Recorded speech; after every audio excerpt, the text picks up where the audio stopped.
Muy buenos días. Muchas gracias por aceptar nuestra invitación y estar aquí con nosotros. Mi nombre es Enrique Echevarren, soy decano de la Facultad de Comunicación de la Universidad de Montevideo.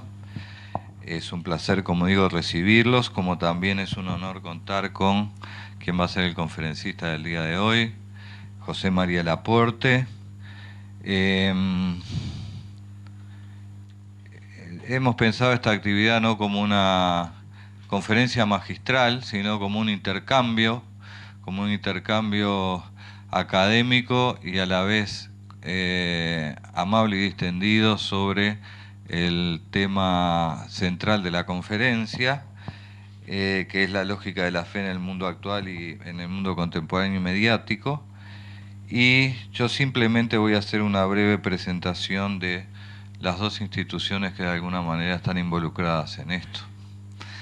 La Pontificia Universidad de la Santa Cruz, con sede en Roma, fue un anhelo de San José María Escrivá de Balaguer, fundador del Opus Dei, que desde siempre, desde muy temprano, desde que antes todos estos temas fueran de tan candente actualidad, vio en la comunicación un campo de trabajo fundamental en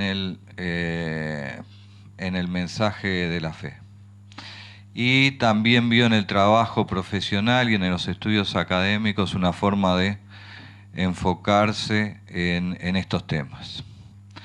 En realidad, su anhelo, que era parte del anhelo general de servir a la Iglesia y de servir al Papa, eh, lo terminó por concretar su sucesor, Monseñor Álvaro del Portillo, cuya beatificación todos celebraremos, si Dios quiere, el próximo mes en la ciudad de Madrid.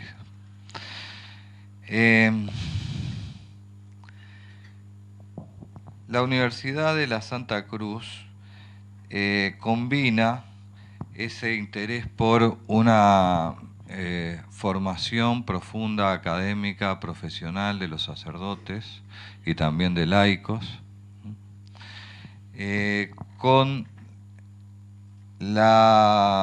con la reflexión de temas académicos de orden no solamente específicamente de preparación para los religiosos como teología, como filosofía, sino también otros más vinculados a el mundo actual como la comunicación.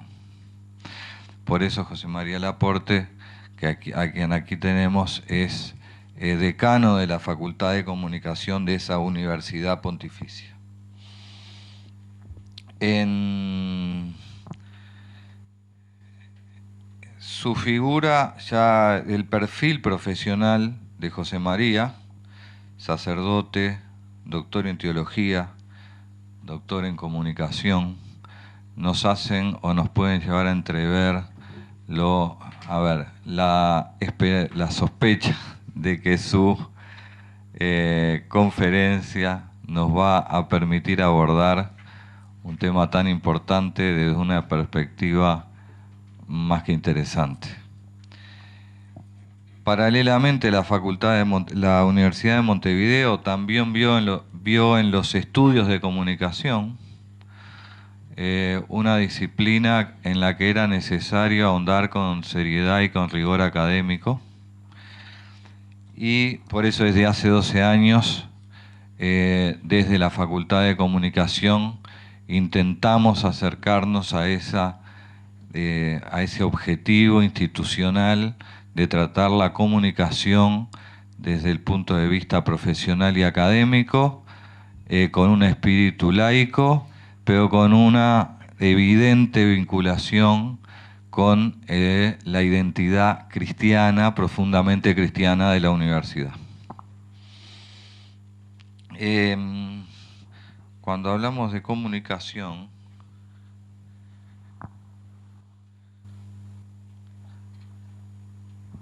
Claro, hoy en día hablamos de un poquito de esto, ¿no? De una comunicación que ha cambiado.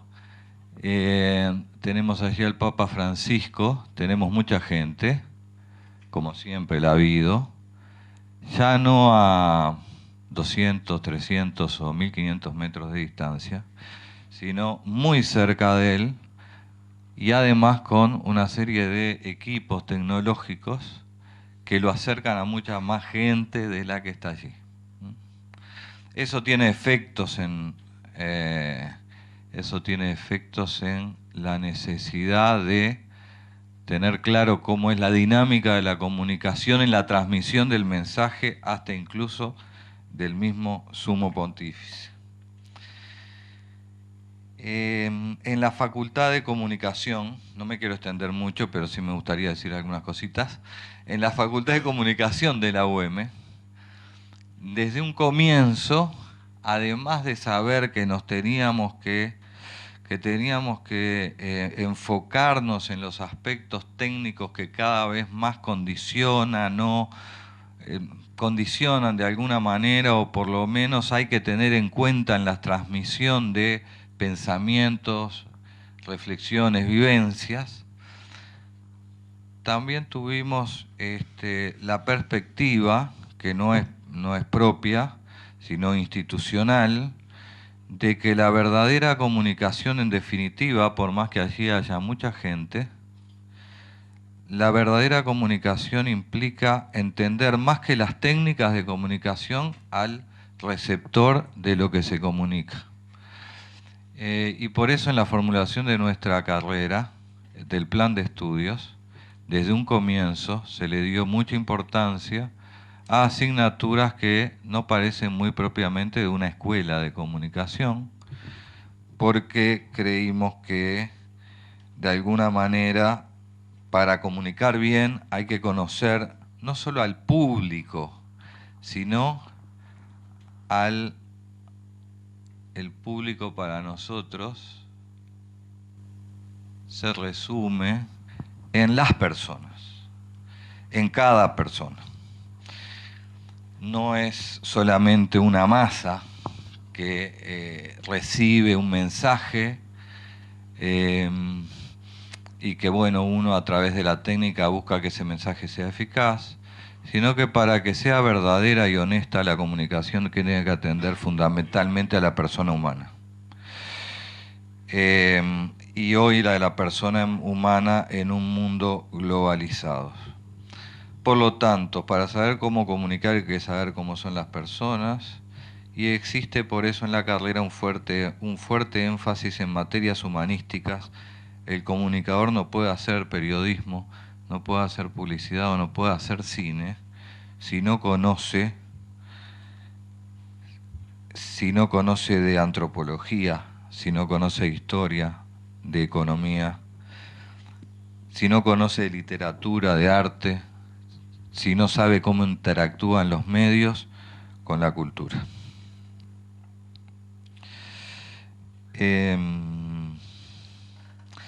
Por eso es que, por esa combinación de razones, hemos visto una oportunidad realmente excepcional y le queremos agradecer muy especialmente su esfuerzo por estar aquí, la presencia de José María Laporte en nuestra facultad y en nuestra universidad.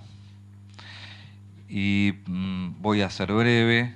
Él es doctor, como yo decía, en teología por la Pontificia Universidad de la Santa Cruz, doctor en comunicación social por la Universidad de Navarra, cursó un Master of Science Integrated Marketing Communication en Northwestern University en Chicago, hizo la licenciatura de teología en la Universidad de la Santa Cruz en Roma y la licenciatura de comunicación social en la Universidad de Navarra.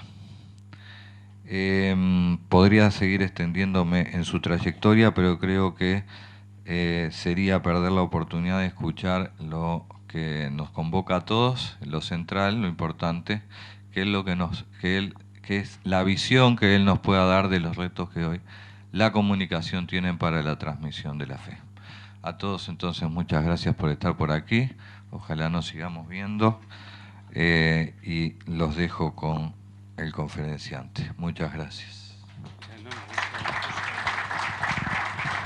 Para mí es un honor estar con todos ustedes. Es la primera vez que vengo a Montevideo. Había oído hablar de la universidad, de esta universidad, pero no había tenido el gusto de estar, ¿no? Conocí a alguno de los profesores, conocí al decano en un encuentro que tuvimos en Roma hace unos años, y les agradezco mucho la invitación y todas las palabras, ¿no? Que son más de lo que uno, ¿no?, merece. Me gustaría, si les parece bien, yo me dedico a comunicación institucional de la Iglesia, y nosotros en la facultad lo que tratamos es de formar a las personas que se ocuparán de gestionar las oficinas de prensa y de comunicación en las distintas diócesis o en instituciones eclesiales.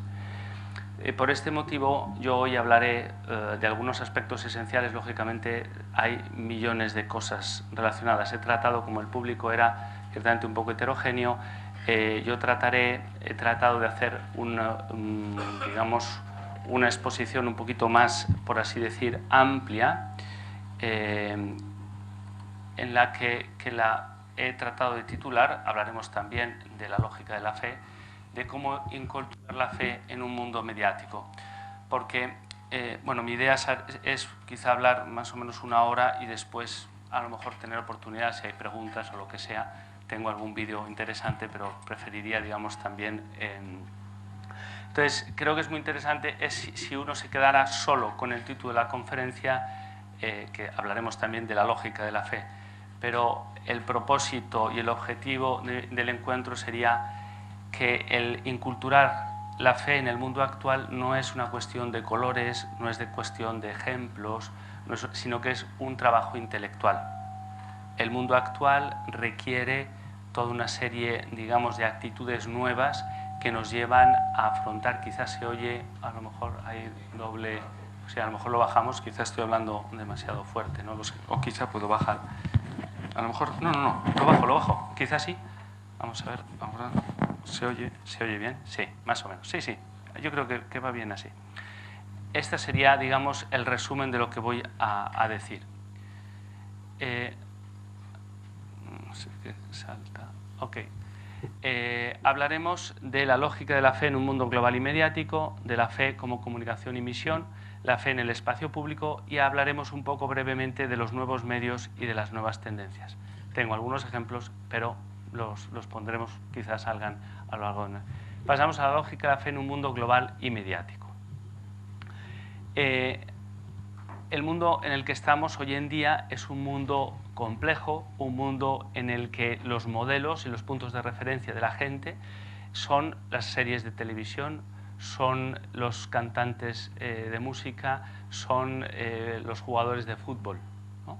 Incluso, digamos, los modelos que se proponen para la sociedad, y se da cuenta la sociedad misma, si se pone una sanción muy dura o poco dura, digamos, a un jugador de fútbol, por ejemplo, en el fondo lo que hay detrás, independientemente es que todos somos conscientes de lo que significa un modelo, de lo que significa un modelo social. Los procesos de cambio, hay una lógica de renovación de los medios que lleva no solo a una lógica de cómo explico las cosas, sino lleva a una lógica importante, nueva desde el punto de vista intelectual. No se trata solo de cómo quedo en los medios, sino cómo inculturo en los medios la fe. Por eso, hay algunos autores, lo veremos después, que defienden que los medios no solo han creado actitudes nuevas de las personas, sino que han cambiado el modo de conocer la realidad y que han cambiado el modo de pensar sobre la realidad. Han creado nuevos hábitos intelectuales. Algunos autores sostienen esto. Todavía es muy pronto para concluir algo así, porque hay muy pocos estudios de largo plazo. Son procesos culturales que requieren mucho tiempo. Un profesor nuestro, en este sentido, habla mucho de cómo en un mundo actual, donde veremos algunas de sus características, es necesario pensar cómo reforestarlo culturalmente. Durante decenios se han talado, entre comillas, muchos valores, muchos árboles conceptuales interesantes que eran un modelo de sociedad. Y en cierto sentido nosotros tenemos que, de alguna manera, preparar el terreno que vamos a regar con la fe. porque de otro modo será imposible que pueda crecer nada. Cuando a lo mejor estamos hablando de la fidelidad matrimonial, una cosa muy bonita, o estamos hablando de la familia, quizá tenemos que ir antes al presupuesto de lo que significa compromiso, porque quizá el compromiso para toda la vida, pues, ¿no? En un programa de radio, ¿no?, me contaban hace, ¿no?, unos días que un presentador decía, bueno, claro, es comprensible, antes el matrimonio era para toda la vida, porque la gente duraba 50 años, ahora que tenemos 80 es lógico que es un razonamiento, digamos, ¿no?, es lo que uno tenía más alternativas, ¿no? Digamos, ya a partir de los 50 hay que explorar nuevas vías, ¿no? Lógicamente hay una visión, de alguna manera, que tenemos que reforestar culturalmente. ¿Por qué hace bien a la sociedad el matrimonio? ¿Por qué hace bien a las personas que se casan en el matrimonio? Todo eso lo tenemos que pensar. Si no, muchas veces hablamos dando por descontado un terreno intelectual que ya no existe y que tenemos que volver a prepararlo. Toda la cuestión de que la fe no es algo antirracional. La fe no se puede demostrar racionalmente, pero es razonable. Es razonable las personas que creen. Las personas cristianas no son fundamentalistas, son personas que usan la razón, como todos, y que de alguna manera hay una continuidad entre fe y razón. A la hora de comunicar, muchas veces la barrera que nos encontramos es que la fe es algo contrario a la razón. Muchas personas piensan que la fe es contraria a la razón, cosa que no tiene nada que ver con, digamos, el pensamiento cristiano. Las universidades se generaron en ámbito cristiano, muchísimos de los filósofos más importantes de la historia de la filosofía son cristianos. En la historia, iré velozmente, toda la explicación del contenido de la revelación, desde, pensemos por ejemplo en las cartas de San Pablo, que trata de explicar, ha predicado y trata de explicar y de concretar algunas cuestiones, ¿no? Toda la cuestión de la predicación oral, ¿no?, que ahora parece pasada de moda, pero que no lo es. No lo es, porque algunos autores empiezan a hablar ahora de que Internet y los nuevos medios están generando una nueva cultura oral. Y de hecho, si os dais cuenta, muchas personas a veces te dicen, bueno, no sé dónde lo he visto, porque ha visto tanto, ha tenido tantos inputs, que ya, digamos, los puntos de referencia son muy similares a los de la cultura oral. Lo he visto en un vídeo, pero ¿dónde? No lo sé. Me lo ha dicho alguien, ¿no? Y de alguna manera una cultura tan mediática y tan global está generando algunos aspectos que se parecen a la cultura oral de hace unos siglos y que en cierto sentido nos da oportunidad desde el punto de vista de la predicación a los sacerdotes y desde el punto de vista, digamos, no podemos olvidar que al inicio la oralidad, y muchas veces ahora, ¿no?, en las misas de un domingo, de alguna manera las homilías, ¿no?, el sacerdote tiene, hablaremos también aquí, toda una dimensión, su papel, una dimensión comunicativa muy importante. Por eso los nuevos medios y la nueva sociedad mediática en realidad son una oportunidad interesantísima que hay que saber, digamos, poner en contexto. Solo para hacernos una idea, la imprenta se inventa en 1450. Perdonad, hay dos ejemplos muy interesantes en Roma, lo quería poner, digamos, para los que son dos sacerdotes, pero la gente que se ocupa de formación, los que sois profesores, podremos pensar en lo mismo, ¿no? Ahora en Roma, por ejemplo, hay dos sacerdotes, uno es don Fabio Rossini, que fue capellán de la RAI, que tiene una sesión sobre 10 mandamientos oral, se le llena la iglesia, y a veces gente joven. No es que haga particularidades, efectos especiales, no hay fuegos de artificiales, no hay, ¿no? No es, por así decir, uno de los aspectos determinantes es el modo de exponer oralmente la fe. O hay un oratoriano muy interesante también en Roma, en la Chiesa Nuova, que este año ha hecho una serie de conferencias, se llama Cinque Passi dal Mistero, ¿no?, a cinco pasos del misterio. Y son conferencias a las 9 de la noche con gente joven, 200 personas, donde pone un reloj de arena, lo hace girar y habla 45 minutos. Y luego preguntas y respuestas. ¿Por qué se le llena la iglesia?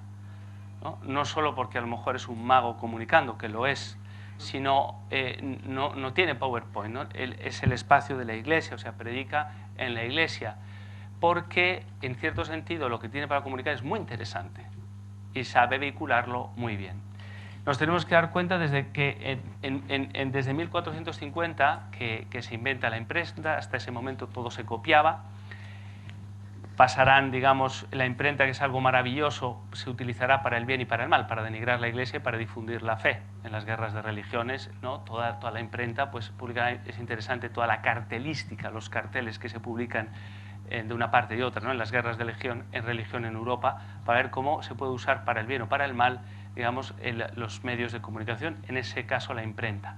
Va desarrollándose todos los medios de comunicación, la prensa pasa a ser periódica, un primer periódico que se considera la Gazette de Renaudot, y como en el siglo ya, a finales del siglo XIX, en 1895, empieza, ¿no? Es la primera, que se considera la primera, por así decir, exposición a pago, digamos, de una película de cine, ¿no? Que duraba, ¿no? pocos segundos, ¿no? Los hermanos Lumière, y que son los que tienen el copyright, digamos, del cinematógrafo, ¿no? Viene luego Marconi, en 1897 realiza la primera estación de radio, y luego vendrán el cine, la televisión, y si nos damos cuenta, la imprenta desde 1450 son hasta 1897, son 400 años en los que se asimila un nuevo medio de comunicación. Nosotros en apenas 100 hemos tenido que asimilar la radio, hemos tenido que asimilar el cine, la televisión y ahora Internet, que es todo eso y más, ¿no? En solo 100 años. Es muy interesante porque esto también explica por qué hay cierta confusión a la hora de afrontar el tema, porque los procesos culturales son largos y requieren, Internet lleva solo unos años.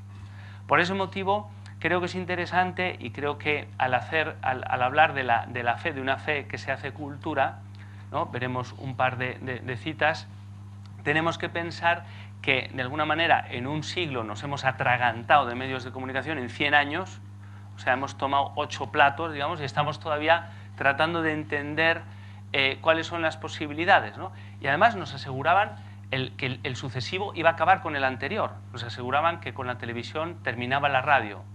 En Europa, al menos, en muchos países, la radio sigue siendo un medio, no lo sé aquí, no sé las audiencias, ¿no? Nos aseguraron que terminaría la prensa. No es así, se ha reducido. Incluso una cosa muy interesante desde este punto de vista, los que sois de la Facultad de Comunicación, cuando Newsweek hace 1 año y medio dice, tenemos que, no, estamos perdiendo dinero, no conseguimos vender, vamos a quitar el papel y vamos a Internet. ¿Qué sucede? Que en realidad, si lo pensamos, ha sucedido en alguna diócesis que han dicho, bueno, el periódico diocesano no lo lee nadie, muy poca gente, vamos a Internet. ¿Qué sucede? Luego vamos a Internet, ¿quién va a Internet? ¿Por qué la gente va a ir a buscarte? Es decir, antes, en el caso de Newsweek, te compraba, te pagaba, ok. Ahora que estás en Internet, compites con el tiempo que tiene esa persona. ¿Por qué va a ir a buscarte? Antes, a lo mejor en la parroquia, donde fuera, te encontraba porque estabas allí, porque te lo distribuían el papel. Ahora, ¿por qué va a ir? ¿Qué ha sucedido? Newsweek ha vuelto al papel.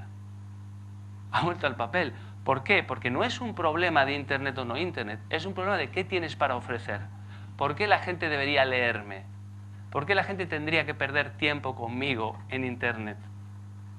Porque los datos, por ejemplo, el New York Times, el tiempo de medio de permanencia depende mucho de los meses y todo, pero es menos de 3 minutos el tiempo que pasa el lector medio en Internet leyendo el New York Times, ¿no? La gente dice, bueno, es que el Internet se ha comido los medios. Yo no pienso que sea así. El problema es la calidad. La gente está dispuesta a pagar o a perder tiempo con algo que vale la pena. Por eso también nosotros nos ayuda a reflexionar todo ese atragantón de medios que hemos tenido en un siglo. Tenemos todavía que ver qué posibilidades. En muchísimos lugares las radios católicas siguen siendo una fuente de alimento para tantísima gente, ¿no? La gente dice, no, ya la gente no ve la televisión. Es verdad que mucha gente no ve televisión, pero por ejemplo la televisión TV 2000 de italiana ahora ha hecho un programa de de televisión, que es El Rosario, todos los días desde Lourdes, en directa. Bueno, pues, ok, es un público más anciano, pero es un programa que ha subido la audiencia. Y ya me encuentro gente que me dice, no, a las 8 no, o no recuerdo si es 8, 8 y media, porque tengo mi Rosario de Lourdes, ¿no? Y uno dice, bueno, pero no habíamos quedado que ya la televisión se acabó, que los medios... No, la gente sigue interesada. Os propongo ahora 4 citas de 4 papas que creo, no son tanto citas, pero que nos ayuda a pensar que este problema que tenemos ahora viene de antiguo, porque tiene que ver con procesos culturales, ¿no? Decía Pablo VI en la exhortación apostólica Evangelii Nuntiandi, en el año 75, aunque me parece que es 74, ahora dudo, me parece 74, creo que, no sé, 75 o 74. 75, lo he escrito bien. Ok. Posiblemente podríamos expresar todo esto diciendo lo que importa es evangelizar, no de una manera decorativa, como un barniz superficial, sino de manera vital, en profundidad y hasta sus mismas raíces, ¿no? En la comunicación con los medios sucede esto. A veces nos centramos en colores, en encontrar ejemplos, que ayuda, pero es el soporte intelectual lo que tenemos que transmitir y el modo de hacerlo, lo que realmente captará la atención de los oyentes, lo que realmente comunicará. Cuando dice, tomando siempre como punto de partida la persona y teniendo siempre presentes las relaciones de las personas entre sí y con Dios. Pensad qué oportunidades tan interesantes nos dan los nuevos medios por el hecho de la relación, ¿no? La gente de alguna manera ha descubierto, es más, demasiado, digamos, las relaciones, ¿no? Que ahora es muy difícil, digamos, bueno, qué relaciones me convienen, qué relaciones me convienen, porque las hemos multiplicado. Pero pensad lo que significa la relación y cuántas oportunidades comunicativas nos da desde el punto de vista del Evangelio. Estas dos de Juan Pablo II me parecen muy interesantes. El hombre vive una vida verdaderamente humana gracias a la cultura. La cultura es un modo específico del existir y del ser del hombre, ¿no? Es decir, si nosotros vivimos una fe y esa fe no se refleja en una cultura y al revés, la cultura protege y mantiene la fe, hay ahí una fractura, esa fractura de la que hablaba Pablo VI, ¿no? Que en el fondo es la fractura de muchos cristianos de ahora. Yo tengo fe, voy a misa el domingo y luego el sábado por la noche, no sé qué me pasa, que no se acabó, ¿no? Y vuelo, ¿no? Y voy allí ¿no? Y a lo mejor me emborracho, lo que fuera, ¿no? O yo voy a misa el domingo, pero luego cuando estoy en mi empresa o cuando allí no se transforma en cosas concretas desde el punto de vista vivido, ¿no? Y esa frase más famosa de Juan Pablo II en la carta que crea el Pontificio Consejo para la Cultura, donde dice, una fe que no se hace cultura es una fe no plenamente acogida, no totalmente pensada, no fielmente vivida. Si nosotros tenemos un mundo mediático y tenemos que hacer que la fe de alguna manera permee ese mundo, de alguna manera la cultura que tendremos que conseguir crear es en ese mundo. A veces cuando pienso, no sé, en los misionarios que iban ¿no? O que ahora van a Asia, o que hacían, y tenían frente a ellos, ¿no? Porque tenemos un poco la tentación de pensar, ¿sabes? El mundo actual no le interesa la fe, ¿no? Y uno dice, bueno, me puedo imaginar, ¿no? Hace siglos gente ya, y vamos, no habían pensado nunca en el mensaje cristiano. Y los misioneros se aprenden la lengua, hacen un alfabeto, y aparentemente es una pérdida de tiempo, entre comillas, ¿no? Uno dice, ¿para qué vamos a hacerle la gramática? ¿Para qué vamos a estudiar la lengua? Porque hay tanto que aprender y porque en el fondo la fe se transmite sobre el sustrato humano, sobre la dimensión comunicativa de las personas. Y se hacía cultura empleando, digamos, ese sustrato humano. Benedicto XVI tiene una frase muy interesante en ese encuentro del mundo de la cultura en París, donde decía, de hecho, los cristianos de la Iglesia naciente, y es muy interesante, no consideraron su anuncio misionero como una propaganda. Ahora un cristiano habla en la opinión pública y todo el mundo dice que es una injerencia. ¿Una injerencia de qué? En el sentido de que todos tenemos que respetarnos, sin duda, ¿no? Es más, si yo hablo en la esfera pública con poco respeto, tendré que, digamos, moderarme, ¿no? Pero es el mismo respeto que yo pido por la fe cristiana, sino como una necesidad intrínseca de difundir la fe. ¿Por qué? Porque los primeros cristianos veían que la universalidad de Dios y la universalidad de la razón abierta hacia Él constituían para ellos la motivación y también el deber del anuncio. Es decir, no veían conflicto entre esa razón que buscaba verdaderamente la verdad y un Dios que era un Dios para todos. El problema en el contexto actual, lo veremos después, es que es profundamente pesimista en cuanto a la razón. Y nosotros tenemos que ser paladines de la razón, gente que no tiene miedo a pensar. Perdonad, digamos, quizá el tono, ¿no? Soy español y a veces soy un poco, digamos, ¿no? Por modo de ser, ya me disculparéis, ¿no? lo que voy a decir son ideas, ¿no? Estoy seguro de que muchos de vosotros tenéis, ¿no?, ideas muy interesantes, ¿no? Quizá, digamos, soy un poco apasionado, ¿no? Pero, en fin, ¿no? Luego ya me perdonaréis. Si pensamos en Papa Francisco, pensamos en la primera encíclica, que no tiene miedo, ¿no? Cuando la gente decía, bueno, claro, pero la prepara uno, pero es el documento de un papa sobre la lógica de la fe, sobre la luz de la fe, fe y razón. Todo lo que tiene que ver el papel de la Iglesia en el mundo, podemos ver cómo en un año y medio han cambiado, digamos, muchas cosas, porque cada pontífice tiene una personalidad propia. Y se ve no solo, sino porque Papa Francisco se ha adaptado de alguna manera al papel de ahora.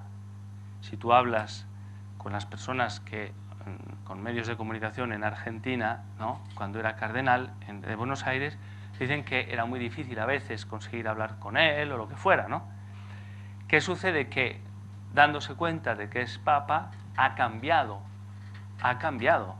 ¿no?, con todo lo que eso implica, porque yo pienso que es un esfuerzo por parte suya, sin duda con su modo de ser, pero hay un cambio. Hay un periodista que conozco que me dijo que cuando se hablaba en el cónclave anterior, desde el punto de vista profesional, digamos, ¿no?, me decía, ¿no?, cuando se hablaba de que podía salir el cardenal Bergoglio, él dijo, esperemos que no, si no informativamente estamos muertos, decía él, ¿no? Y me contaba que cuando salió elegido papa, pues le vino, digamos, un poco... ¿Qué sucede? Que luego uno se da cuenta que el papa, por su modo de ser, esa coherencia, tiene un impacto extraordinario, y él, lógicamente, se da también cuenta. Esa cercanía y autenticidad, el valor de los gestos, de las expresiones con carga semántica importante, la cultura del descarte, ¿no?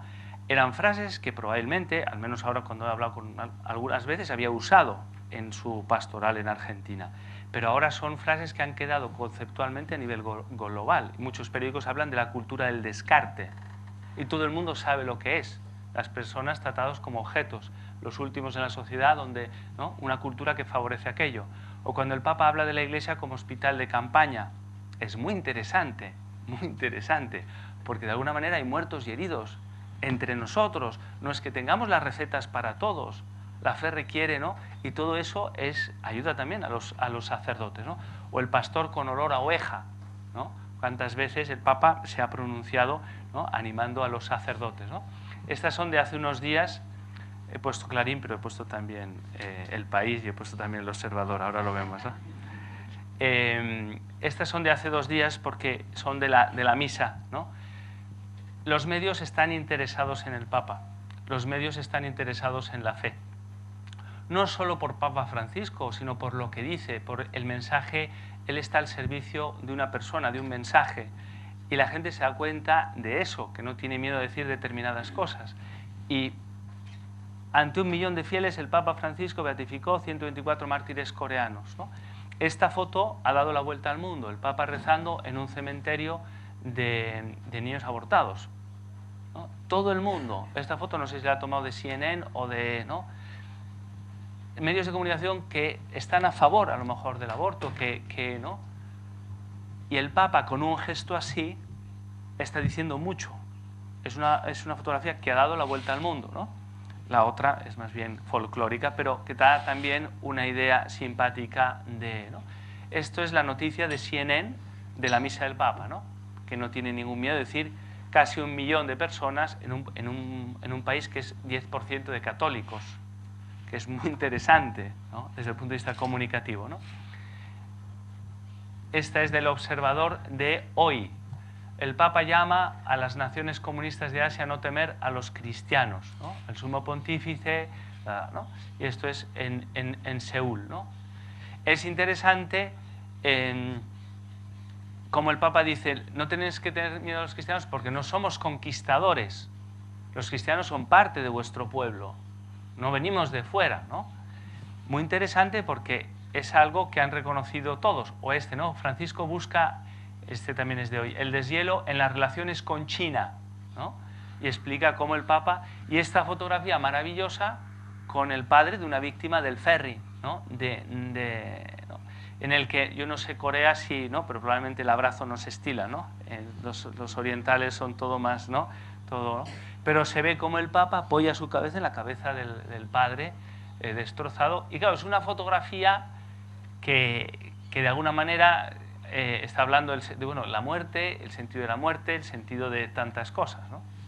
O esta, que es de Fox News, donde el Papa, ¿no? También la fotografía es muy simpática, y he puesto medios que no son, ninguno de los que he puesto son oficialmente católicos, no tiene, ¿no? Simplemente ofrece lo que les parece que es interesante a sus lectores.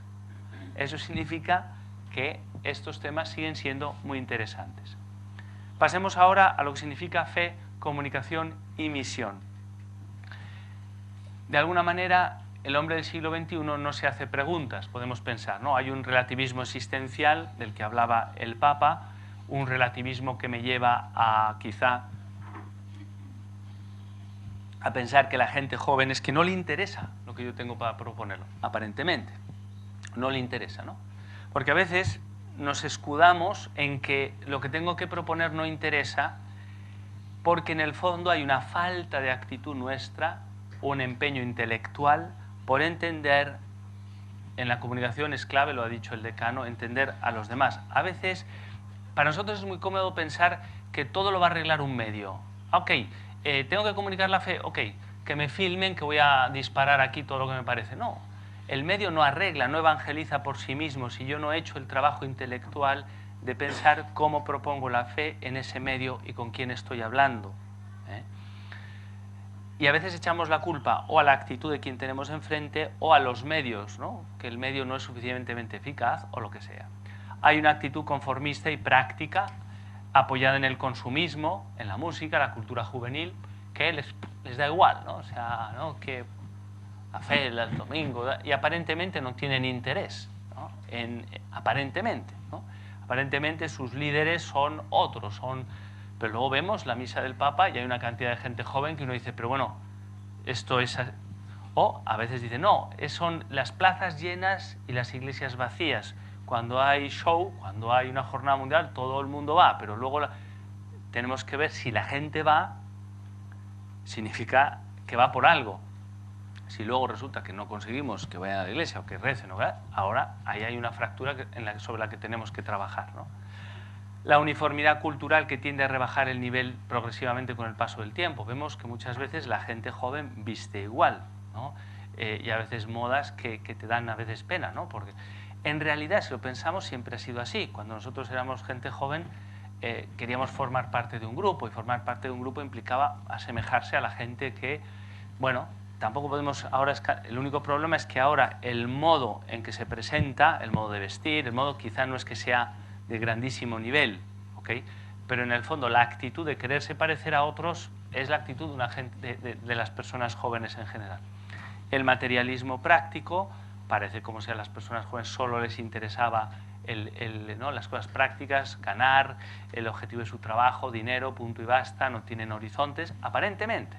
Racionalismo, la fe es algo extraño, la fe es algo personal, la fe no incide en mi vida, es algo difícil de entender con la razón. El cientificismo, cuando en realidad muchísimos científicos con una actitud verdaderamente científica se maravillan frente a la fe. Y tenemos que pensar cómo despertar a ese hombre que parece pasivo, cómo despertarle desde el punto de vista de cómo conseguir que se pregunte. Porque el punto de partida nuestro para poder comunicar es conseguir que se pregunte qué hace aquí, qué hace en este mundo, ¿no? ¿Por qué, qué sé yo, ¿no? ¿Por qué la bahía, ¿no? de Montevideo? Yo la he visto ayer de noche con todas las luces y tal, pero no, espero hoy cuando la veré, ¿no? Parece muy bonita, ¿no? Yo tengo que animar a la gente a que la belleza le lleve a Dios, que se haga preguntas. Por eso, cuando uno dice, bueno, es que la comunicación a la gente la ha atontado, ¿no? Porque vemos en el metro, vemos no sé si aquí hay metro, en autobús, en donde sea, todo el mundo con sus cascos, cada uno a lo suyo, todo el mundo haciendo muchas cosas y como todo el mundo en sí mismo, ¿no? Es verdad, pero a la vez hay muchas oportunidades comunicativas dentro de esas actitudes, porque la gente se siente insatisfecha. Luego hablaremos de algunos efectos de los nuevos medios, ¿no? Toda la cuestión de la criminalidad juvenil por aburrimiento. sea, a veces, al menos en Europa y en algunos lugares, algunas actitudes de gangs, por ejemplo, recuerdo ahora, gangs femeninas, ¿no? O sea, un grupo de chicas que roban en grandes almacenes y a veces gente con una cierta posición social, con dinero, para probar qué se siente, ¿no? Robando algo, ¿no? Claro, es una situación de nihilismo que te da la impresión y confirma que hay algo que no funciona y que no están a gusto consigo mismas, ¿no? Toda la cuestión del bullying, la depresión juvenil o la hiperactividad. Ahora, no sé aquí, aquí se ve que la vida es un poquito más tranquila, más humana, la ciudad es más, ¿no? Por lo que ¿no? Por lo que he podido también ver, ¿no? Pero en algunos lugares te das cuenta que hay una especie de hiperactividad, se habla también a nivel juvenil, ¿no? A veces esos impactos comunicativos que tienen desde niños hacen que sean personas hiperactivas, ¿no? Quienes habéis tenido audiencias juveniles, ahora probablemente los que dais clase en la universidad, uno de los dramas es, ¿no? Pues que la gente no use el celular, ¿no? Porque es muy difícil no estar haciendo muchas cosas, ¿no? Y eso genera en algunos casos o hiperactividad, gente que no sabe, ¿no? Me decía un padre de familia, dice, yo no sé ya si mi hijo disfruta el cine, porque está sentado viendo una película, pero está mandando un mensaje, buscando en Google no sé qué y oyendo música en el otro con uno. Claro, son 4 cosas a la vez. Es imposible hacerlas todas bien. Y eso es manifestación, a veces, de una falta de unidad como persona.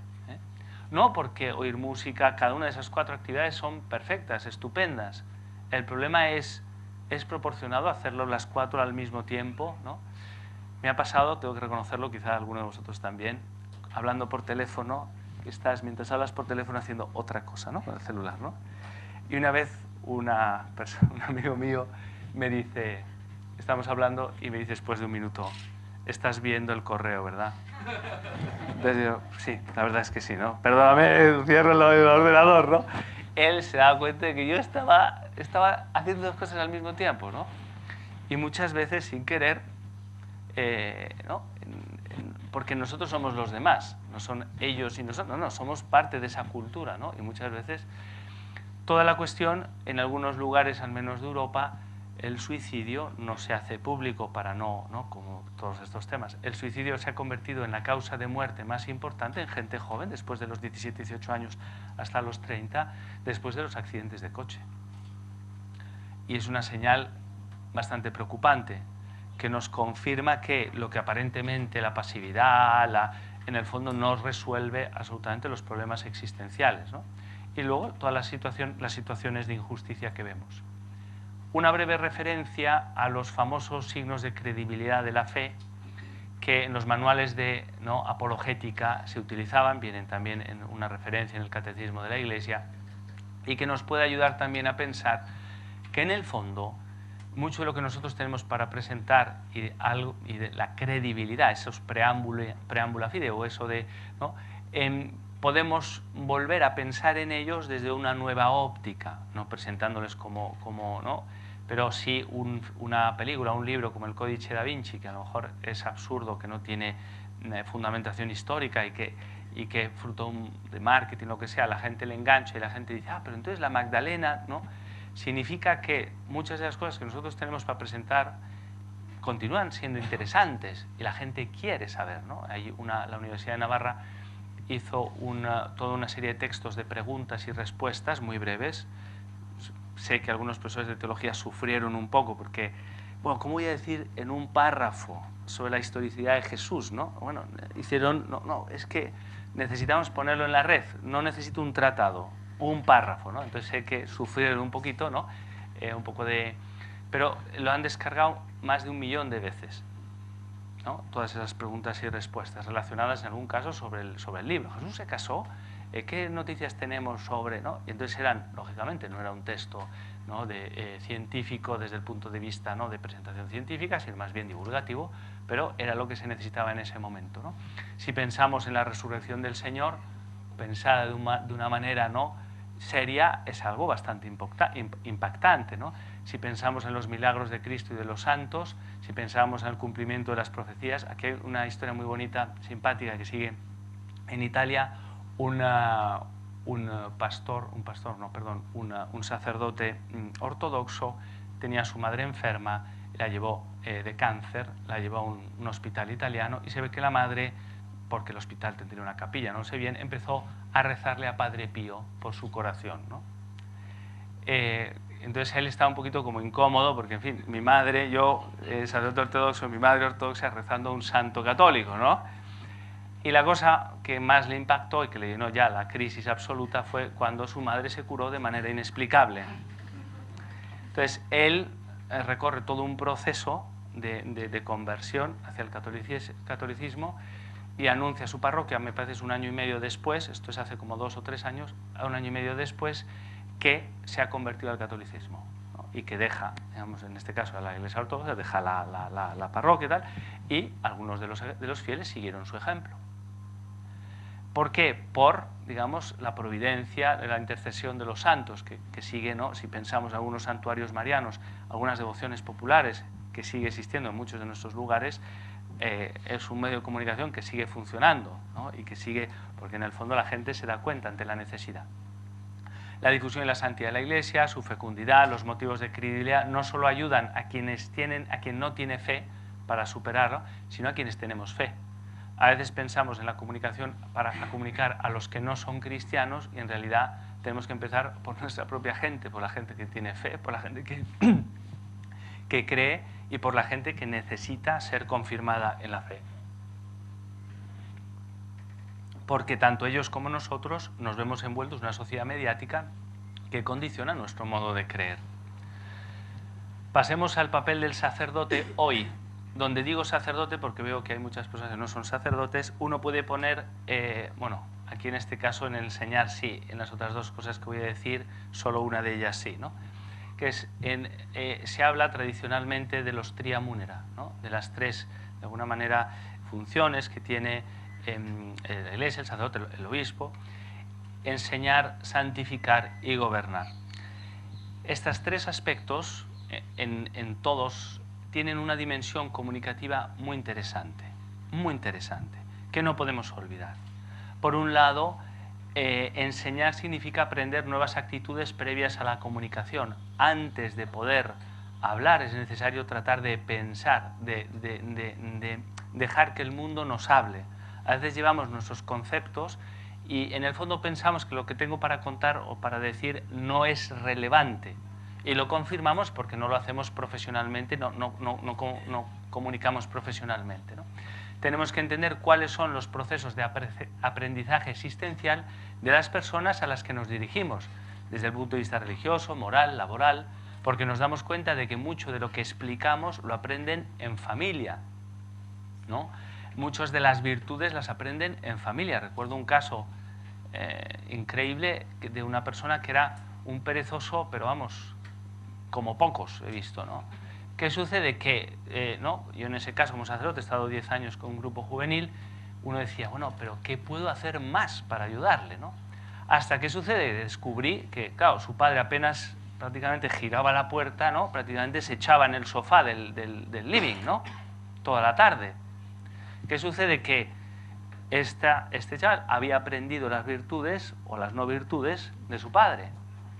Y para yo conseguir que eso no puedo hacer en el trabajo, eso no puedes hacer en otros, y tienes que aprender y tienes que ayudar a tu padre, es toda una empresa. Y a veces preferimos no saber lo que ellos reciben, preferimos no saber lo que nuestras audiencias reciben para poder seguir con nuestro discurso, para no ponerlo en crisis. Y preferimos no escuchar. Tenemos que ver qué papel los medios, ¿no? Porque son modelos de enseñanza verdadera, ¿no? ¿Qué es el amor? Muchos lo han aprendido en las series de televisión, de un modo a lo mejor equivocado. ¿Qué es el compromiso? ¿Vale la pena vivir en un contexto o en otro, ¿no? Un enfermo, el dolor tiene sentido, ¿no? Lo han visto en las series de televisión, en los programas de radio, ¿no? Los modelos de mujer, los modelos de hombre que se proponen, ¿no? Modalidades eficaces para enseñar y contenidos esenciales. Creer en Cristo, vivir en Cristo, son contenidos que siguen teniendo una fuerza extraordinaria, ¿no? y que la gente quiere escuchar, aunque nos parezca que no, y aunque, si no, no irían a ver al Papa, si no, no irían a ver, porque el Papa no habla de, ¿no? ¿De qué habla? ¿No? Si uno ve los discursos, no habla de otras cosas, habla de creer en Cristo, habla del amor de Dios, habla del perdón.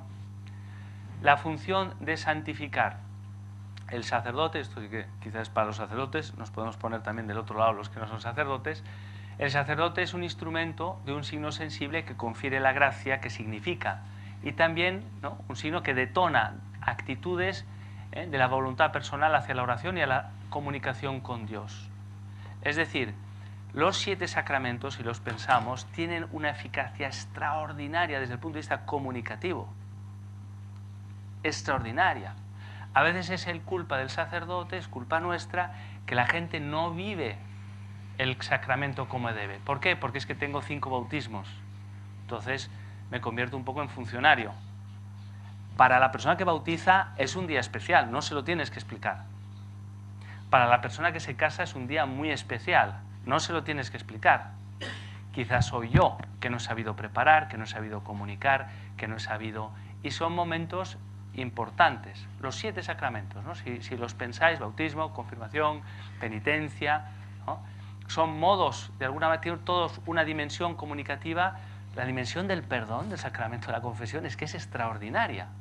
Y muchas veces nos centramos, o quizás en fórmulas, o quizás en vez de repensar qué significa la confesión, ¿no? Recuerdo en una Jornada Mundial de la Juventud de Roma, hicieron un vídeo muy simpático, una diócesis de Holanda, donde entrevistaban a 4 chicas que se habían confesado. ¿Qué se siente, no? Entonces, pues una dice, bueno, la verdad es que un poco de vergüenza, pero al final es mucho mejor, ¿no? ¿Cómo entiendes tú el perdón? O sea, eran preguntas muy simpáticas. En el fondo no decían otra cosa distinta de lo que es el sacramento de la confesión. Ok, no era un tratado de teología, pero ayudaba a transmitir que era algo que les hacía bien y que una chica normal se confesaba y estaba contenta, ¿no? Pensemos en los sacramentales, en las bendiciones, en la comunicación y la vida de fe, en las devociones populares, ¿no?, en los signos y los símbolos, ¿no?, en la dimensión visible, ¿no? A veces a mí me da pena cuando hay sacerdotes que se lamentan y me dicen, es que la gente solo viene en los funerales, ¿no? Bueno, ¿de qué hablas en un funeral? De uno de los temas de fe más importantes de la existencia de las personas. Aunque solo fuera un funeral en su vida, si tú dices, ok, tengo 10 minutos y tengo una audiencia que no va a pisar una iglesia en los próximos 2 años o hasta el próximo funeral, está claro de que si hablas de verdades eternas, si hablas con convicción y con serenidad y con garra, ¿no?, positivamente, de dónde venimos, a dónde vamos, harás brecha. Quizá es un momento incluso más sencillo. ¿Por qué? No solo porque la gente está tocada en el corazón, porque hay una persona que ha fallecido, sino que a lo mejor ese tema, en otras homilías, si tú lo tocas, el tema, ¿de dónde venimos? Y tal, la gente, a lo mejor lo tocas con un poquito de garra, la gente dice, bueno, ¿qué le ha pasado al cura? ¿Habrá dormido mal? O sea, ¿no?, que se calme, ¿no? O sea, ¿no?, ¿por qué nos habla hoy, digamos, de la muerte, ¿no? En cambio, es un contexto buenísimo. Es que no van a volver hasta el próximo matrimonio que tengan. Ok, aprovecha también el matrimonio, ¿no? Porque si no, nos hacemos... ¿no? A mí una de las grandes alegrías que me dio es cuando un sacerdote me contaba que celebrando un matrimonio, al terminar, hubo una pareja que le dijo, porque no tenían bautizado, le dijo, ¿por qué no nos lo bautiza usted? Ese sacerdote había comunicado, había de alguna manera hecho una homilía que era para los esposos del matrimonio, pero había tocado en el corazón de personas que no tenían el hijo bautizado, ¿no? Gobernar, la dimensión de gobierno y de gestión de la propia actividad pastoral, sea una parroquia, un grupo juvenil, aunque sea el vicepárroco, aunque sea un voluntario, aunque sea un profesor, una persona de relieve. El gobierno tiene una dimensión comunicativa. Si creemos en las personas, ellos lo saben, y si no creemos, lo saben. Si decidimos nosotros y no tomamos en cuenta las opiniones, ellos lo saben. Si la gente no continúa es porque a lo mejor no tenemos un programa pensado desde el punto de vista, ¿no?, formativo para que esos voluntarios se queden en las actividades sociales. Toda la cuestión de los grupos de trabajo en ámbito sacerdotal, cuando es una parroquia y hay varios sacerdotes, ¿no? Todo eso comunica algo a los fieles. Comunica algo a los fieles. Tengo un caso, una parroquia donde el párroco a veces me da pena porque tiene un montón de fieles bastante, o sea, que se le ofrecen, ¿usted qué quiere que yo haga?, ¿no? Pero no consigue gobernar, no consigue servirse de estas personas para hacer cosas extraordinarias, ¿no? Comunicación personal, comunicación institucional, formación propia para la comunicación y la gestión. Creo que es interesante desde este punto de vista, a la hora de comunicar la identidad cristiana, pensar esa continuidad entre la creación, entre la naturaleza humana y la revelación, desde el punto de vista comunicativo, ¿no? Una misa tiene que ver con la eternidad, porque yo, ¿por qué me arrodillo? Porque hay algunas señales, signos que me llevan a explicar la fe, ¿no? Hay una continuidad entre lo que nosotros creemos y la naturaleza humana, y al comunicar tenemos que conseguirlo. Y si pensamos, ¿no?, en el Papa, creo que esto se da de una manera muy concreta, ¿no? La gente percibe perfectamente esa continuidad. A lo mejor, no lo sé, aquella persona con la que el Papa está allí quizá no era ni católico, pero ese gesto es un gesto que uno se da cuenta de que es el Papa de Roma, que reza. A lo mejor la otra persona no está rezando, simplemente está siendo consolada, pero es un gesto donde se une perfectamente lo humano y lo divino. La esencia del cristianismo, el hecho de volver a proponer a Cristo para que sea Él quien llame, hable en los corazones, y creo que eso, en este sentido, es muy interesante todo lo que tiene que ver con la Sagrada Escritura, ¿no? A veces tenemos la impresión, nunca lo diremos así, no nos haríamos, ¿no?, en pedazos antes, pero como si el Evangelio no funcionase, como si la Biblia no funcionase. Es un texto, sí, de una época, ¿no? O la gente dice, no, claro, el Evangelio hay que ponerlo en tweets. Va bien, es una idea muy interesante, son 143 caracteres, pero las historias que tiene el Evangelio, las historias que tiene la Biblia y cómo habla el Señor, desde el punto de vista comunicativo son extraordinarias. Yo lo he redescubierto ahora con una persona que se está acercando a la fe, si Dios quiere, vamos a ver además es inteligentísimo, ¿no?, demasiado, en el sentido de que me dijo, yo quiero empezar a leer la Biblia, no me digas nada, yo quiero leerla, no quiero que me influencies como la voy a leer, ¿no? Me dijo, no quiero explicaciones, ¿no? Y se puso a leer, ¿no? De hecho, hace unos días me mandó un mensaje diciendo que había terminado Job, ¿no? Había terminado Job. Entonces, ¿qué sucede? Que a mí me ponía en crisis, porque lógicamente decía, oye, pero ¿y entonces esta historia? Lógicamente, no todas las historias del Antiguo Testamento son, ¿no?, para imitar, digamos, ¿no? Entonces, ¿qué sucede? Que, bueno, ¿y esta historia? ¿Y Dios no es demasiado duro? Oye, y entonces, incluso me preguntaba, ¿y este pueblo que hay aquí? Bueno, yo tengo que volver a mirarme, ¿no?, exégesis del Antiguo Testamento, te dejo un libro, lo vemos. Pero la cosa que más me ha llamado la atención es cómo él ha evolucionado conforme estaba leyendo el Antiguo Testamento. Y cómo de repente un día me dice, ¿sabes? Conforme vas yendo hacia adelante ves como si Dios fuera un poco más misericordioso, ¿no? Ok, llegará a descubrir el Nuevo Testamento, ¿no? Pero uno se da cuenta que muchas de esas historias a veces no sabemos emplearlas y que muchos de los fieles ni siquiera las conocen y tiene una enseñanza muy profunda. Por eso cuando Joseph Ratzinger, el Papa Benedicto XVI, en esos libros sobre Jesús de Nazaret, es muy interesante cuando él habla de cómo a veces la exégesis a la letra nos ha hecho olvidar el profundo sentido de las Escrituras, ¿no? Y él habla de recuperar una lectura espiritual de la Biblia. Y es súper interesante pensando, digamos, en la gente con la que tenemos que hablar. Pensemos en las situaciones límite que muchas veces nos ayudan a transmitir la fe, el mal, la muerte, la injusticia, el dolor. Son cosas que interpelan a todos. ¿Por qué esa persona y no yo? ¿Por qué un accidente y no yo? ¿Por qué, no?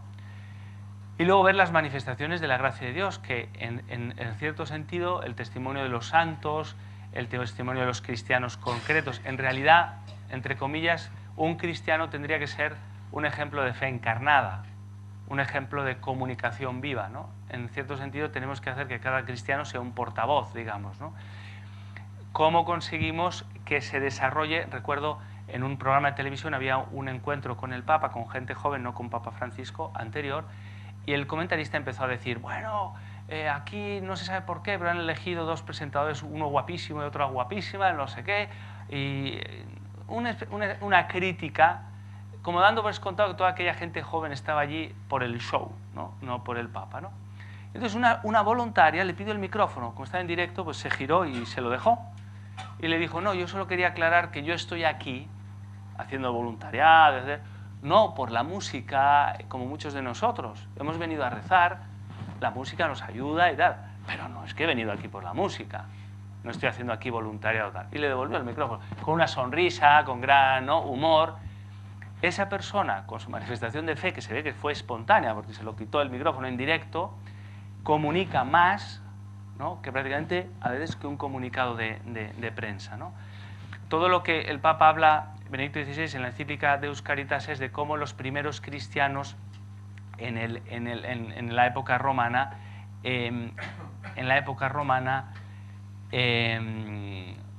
posteriormente, con su modo de hacer durante las pestes, cambiaron y convirtieron tantísimas almas, porque se dieron cuenta de los cristianos servían a los demás en momentos. Pensad, al menos yo pienso que ha hecho mucho impacto el hecho de este misionero español, ¿no?, que ha fallecido por ébola, ¿no? Que la gente dice, pero ¿qué hacía este tipo allí? ¿Quién te manda a irte allí ¿no? O aquella monja que volvía del Congo, que le había estallado una bomba, se había quedado sin piernas, y cuando está en el aeropuerto, esto es de hace unos años, dice, yo volvería, ahora no puedo porque soy así, yo volvería, ¿no? Que es un testimonio, ¿no? O aquel voluntario que hay una inundación, tienen que evacuar el hospital y no quiere irse, era una religiosa, si no recuerdo mal, no quiere irse hasta que se lleven al último de los enfermos. A pesar de que muchas veces los países occidentales, lógicamente, tratan de rescatar primero a sus connacionales. Esta dice, hasta que no se vaya el último de los enfermos. Eso no tiene nada que ver con lo que sucedió con el huracán Katrina, ¿no?, donde en algún hospital algunos médicos abandonaron a los enfermos. O sea, de alguna manera la actitud de los cristianos nos... Solo un par de referencias con la cuestión de que muchos, ¿no?, nos taladran la cabeza asegurándonos de que el mundo es poscristiano, ¿no? Estamos en un mundo poscristiano, que ya no...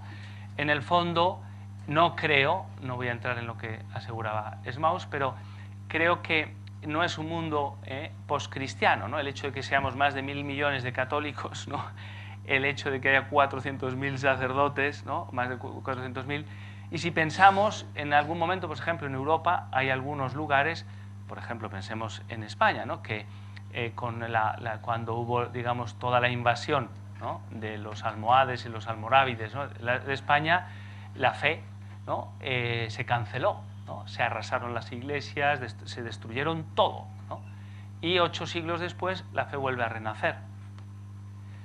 En época de San Agustín había gente que había renunciado a la fe y se pone toda la discusión de los lapsi, si los hacemos volver o no. Es que han renegado de la fe porque querían salvarse para que no los mataran. Toda una discusión, gente que vuelve a la fe. En el ámbito del comunismo, mucha gente, uno de los problemas que se ha encontrado en la Iglesia es qué hacemos con los que han vivido, ¿no?, en el régimen comunista renunciando a la fe y ahora quieren volver. Y los cristianos dicen, bueno, en fin, yo me he jugado, mi honra, me he jugado y ahora...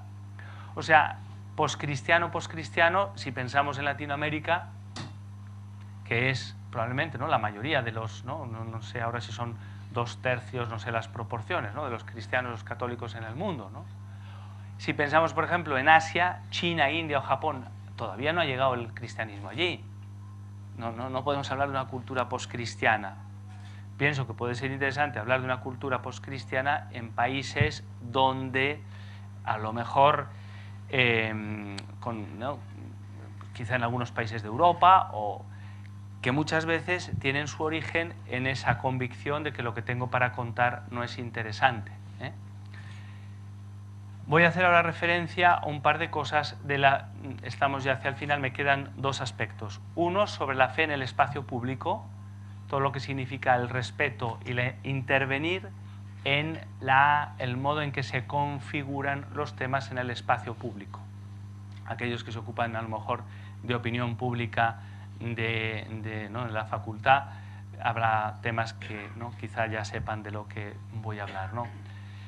Creo que es interesante pensar en esos procesos de creación del discurso público y del espacio mediático, ¿no?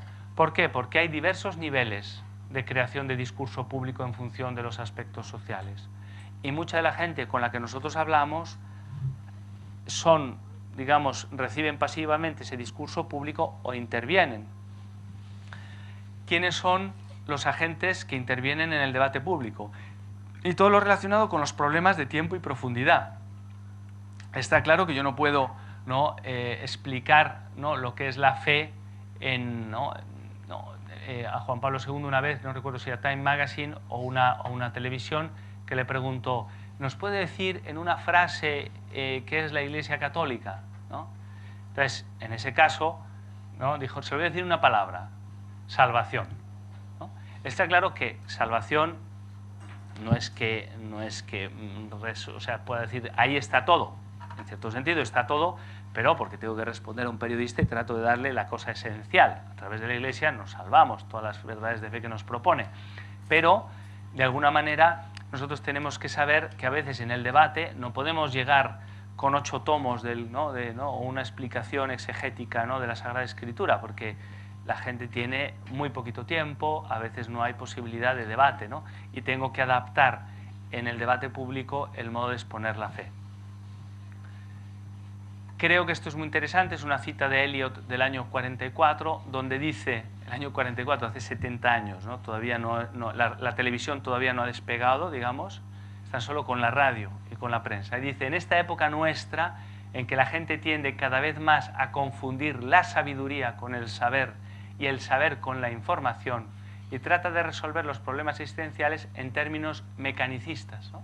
Él habla de un provincialismo conceptual, que hablando a sacerdotes una vez usé esta cita y entonces uno me dijo, ¿qué pasa con ser de provincia?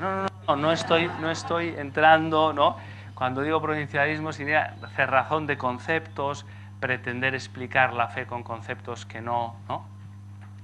Y es importante tenerlo en cuenta, y a veces hay ese provincialismo, la parte de los medios o la parte en otros contextos, del que tenemos que ser conscientes, porque hay unos procesos de dramatización, hay una serie de...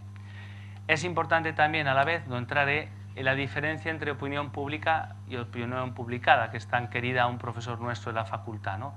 Muchas veces algunos se piensan representar a la opinión pública. Luego te das cuenta de que no es del todo así. Por ejemplo, es ya sabido una investigación que se ha hecho en Estados Unidos donde la religiosidad de los periodistas, el nivel de ateísmo es muchísimo más alto que el del resto de la población. Y uno podría decir, ¿representas a la población cuando me hablas de fe? O aseguras, En algunos aspectos la gente dice, no, la opinión pública, ¿qué es la opinión pública? La opinión pública o es la opinión publicada, que luego resulta que no coincide con lo que la gente piensa, porque se han generado espirales del silencio, en la teoría de Noelle Newman, donde al ver aparentemente que el contexto es extraño a lo que yo tengo que proponer, ni siquiera me atrevo a exponerlo.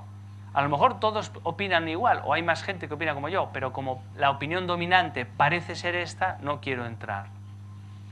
De las historias personales a los conceptos generales, de los conceptos generales a un carisma encarnado en la vida de las personas. Creo que es muy interesante desde este punto de vista pensar cómo muchas veces esas historias personales ayudan a entender, cómo, por ejemplo, la Iglesia trata todo el tema de la homosexualidad, con respeto, porque las personas son antes que nada personas. Hay una historia muy simpática de una persona que habla conmigo que tiene una amiga que es lesbiana, ha vivido 5 años con otra amiga y no tiene particularmente no está cercana de la fe. Y es muy interesante porque esta persona, buen cristiano, le ha contado, mira, mi punto de vista es este, la castidad es para todos también, porque uno tenga la orientación que tenga, en fin, toda una serie de cosas. Y lo que más le sorprendió a esta persona, que es muy buena, es un buen cristiano, tiene una amistad muy simpática con esta persona, pero que se desvive a veces por él, esta chica. Y esta chica le decía, contigo es con la única persona con la que puedo hablar seriamente de estos temas, porque tú me dices con respeto lo que piensas. Muchos otros me dicen lo que está en la atmósfera y yo me doy cuenta que no piensan así o que repiten eslóganes, ¿no? Y para mí es una cosa muy bonita ver cómo dos personas que están a las antípodas, en las antípodas, ¿no?, de una posición existencial, porque viven, en el fondo lo que aprecian uno del otro es la capacidad para hablar, ¿no?, desde la propia posición, sin renunciar, digamos, cada uno opina y con grandísimo respeto, ¿no? Como esas historias personales, ¿no?, porque a veces son los conceptos generales que van a la caza de, ¿no? El cura moralista, fustigador y tal, que luego cuando le preguntas a la gente, pero bueno, pero que no, pero si en realidad, ¿no?, la gente prefiere a veces, ¿no?, un sacerdote que no hable de temas, ¿no?, incómodos, que uno que hable de algunos de los temas, ¿no?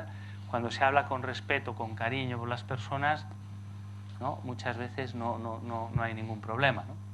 Los distintos niveles de comunicación, el personal, las iniciativas personales e institucionales, pensemos en las parroquias, pensemos colegios, cuando ya se sube de nivel, universidades, asociaciones culturales, instituciones eclesiales de mayor rango que tienen ya organismos de comunicación. Estamos ya terminando. La formación de la agenda pública, la formación de la agenda es muy importante y tenemos que participar, sabiendo que hay unos procesos de creación de la agenda pública, un interés informativo, a veces hay condicionamientos ideológicos. Hablaba con un grupo de periodistas y uno de ellos me decía, bueno, es que en mi periódico, ok, siempre ha sido así. Los periódicos nacieron unidos ha sido siempre un negocio que permiten, gracias a Dios, la libertad de información, el pluralismo y nos facilitan tantas cosas. No puedo quitar al periódico o un medio de comunicación su vertiente económica. Necesitan también ganar dinero. ¿Que tienen condicionantes? Ok, siempre los han tenido. Tengo que ver cómo yo consigo en ese contexto exponer mi modo de pensar, con la relación entre temas periféricos y temas esenciales, ¿no? A veces nosotros, me gusta poner el ejemplo, si alguien, ¿no?, de un McDonald's, el representante de un McDonald's llegara aquí y dijera, bueno, les voy a explicar a ustedes lo que es un asado en Uruguay. La gente dice, bueno, cálmate, ¿no? Cálmate. Va bien tu fast food, si tú necesitas comer en 10 minutos, sin bajarte del coche, te da igual la carne donde viene, va muy bien, ok, ¿no?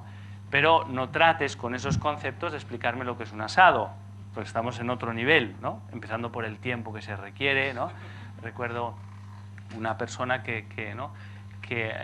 con la que he vivido, digamos, en Roma, que iba a la carnicería para que el carnicero le cortara la carne como tendría que estar, ¿no?, para el asado, ¿no? O sea que ya en los preámbulos, ¿no?, del asado, ¿no? Sucede un poco con la fe, lo mismo. La fe tiene una profundidad, requiere un contexto que a veces determinados ambientes no te lo permiten. Tenemos que ser conscientes de ello, renunciar en algunos casos a comunicar todo para que al menos conseguir comunicar algo, pero tratar en cierto sentido de no confundir ambas cosas, ¿no? Y de pedir también a los medios que cuando haya algo más difícil que comunicar, pues nos pregunten, ¿no?, que podremos a lo mejor ayudar, sabiendo que el conflicto o el desacuerdo muchas veces es una oportunidad comunicativa para que llegue el mensaje. Eso es muy interesante, ¿no? A veces es bueno, desde el punto de vista de comunicación institucional, hacer un mapa de valores compartidos que ayuda a comunicar el cristianismo. Muchas veces, tengo algún ejemplo, quizá no lo veamos, da igual, pero algunas de las publicidades muy interesantes se apoyan en el mismo sustrato humano que nosotros nos apoyamos para comunicar la fe, porque hablamos con hombres y con personas. Y hay algunos anuncios que venden muebles, por ejemplo, hay uno de IKEA que vende muebles, todo el comercial está centrado en el ejemplo padres-hijos y en el orden de una casa, para vender muebles, ¿no? Se apoyan en un valor humano y nosotros tenemos que hacer lo mismo, porque tenemos valores compartidos interesantísimos desde el punto de vista cristiano. No quiero entrar, solo que desde el punto de vista de frame y opinión pública, lo que se llama frame técnicamente, que es el encuadre con el que una noticia o con el que un tema se propone, es muy importante en la opinión pública. ¿Por qué? Porque define los términos del problema, ofrece una interpretación causal, establece el juicio moral sobre el problema, propone una solución o un remedio o una línea de acción, ¿no? En muchos debates públicos, el primero que llega con un armazón intelectual es el que gana. Y a veces, para poder intervenir, es necesario o dialogar con ese armazón que ya está, o desmontarlo y tener algo alternativo. Por ejemplo, sé que estos días se sigue discutiendo y se habla mucho de todo el tema de la legalización de la marihuana, ¿no?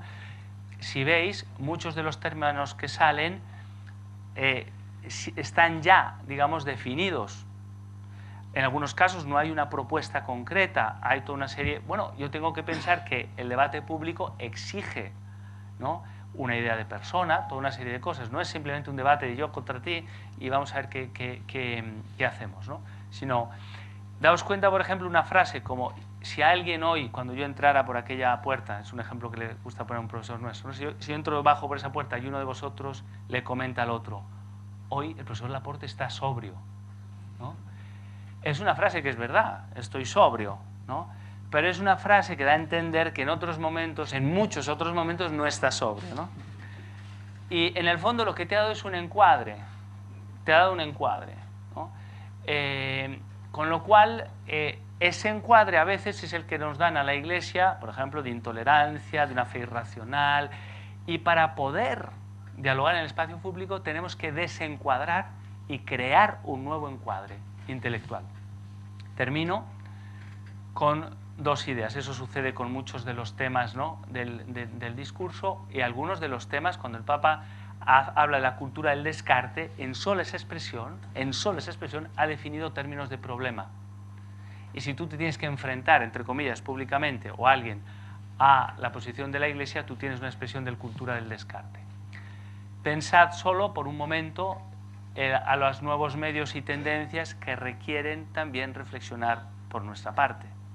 Antes teníamos un grupo de amigos que eran amigos de la infancia, luego íbamos a trabajar y teníamos, o en la universidad, una serie de amigos, pero uno se había cambiado de ciudad y de alguna manera uno existencialmente se llevaba consigo pues 10 amigos, 15 amigos, 20 amigos. Ahora los llevamos todos, toda nuestra vida, con el email, Facebook, ¿no? Con lo cual la gestión de relaciones se ha convertido en un problema de comunicación, también respecto al tiempo. Y las nuevas generaciones, y no tan nuevas, ¿no?, nosotros mismos nos damos cuenta de que, ¿no?, hay gente que dedica, ¿no?, en este estudio 3 horas al día. Esto es un estudio hecho entre gente joven en escuelas, ¿no?, una muestra de 6.000 estudiantes, que el 72% tenía al menos un perfil en un social network y el 42% se conectaba al perfil al menos 3 horas al día. 3 horas al día, ¿no? Esto es, digamos, muchas veces el tipo de gente con el que tenemos que comunicar, con el que tenemos que hablar, con todos los efectos antropológicos positivos y negativos, ¿no? Positivos de conocimiento, de multitasking, de abundancia. Quizá no se puede decir que el Evangelio había llegado al último rincón, basta una conexión de Internet y cualquiera puede tener el Evangelio. Eso quizá no había pasado nunca hasta ahora, ¿no? Igual, ¿no?, o la accesibilidad, la capacidad de difusión. Negativos, la dependencia ciberrelacional, la dependencia de cibersexo, net compulsions, el juego de azar online, ¿no? Si veis, ahora hay un deseo en el fútbol, todo el tema de las apuestas, ¿no? Hay una presión fuertísima para incluir también aquí a la gente joven, ¿no? Dependencia de videojuegos, no quiero entrar, ¿no? Entonces, si yo tuviera que resumir todo en 2 cosas, yo diría, por un lado, que cada uno de nosotros es bueno que piense cuál es mi dieta mediática, ¿no?, a la hora de afrontar mis deberes, ¿no? Cada uno tiene los suyos, ¿no? Y lógicamente no podemos estar todo el día online, pero tenemos que pensar cuál es mi dieta mediática, porque ese es el mundo en el que tenemos que comunicar y en el que vivimos, ¿no? Con lo cual, ¿cuál es mi dieta mediática de dedicación, de contexto, de tal?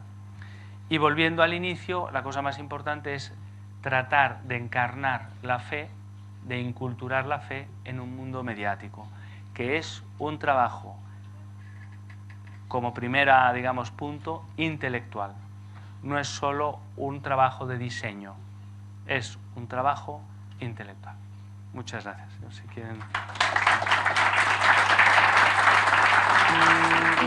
Asuntos públicos, para conocer mejor, para saber más.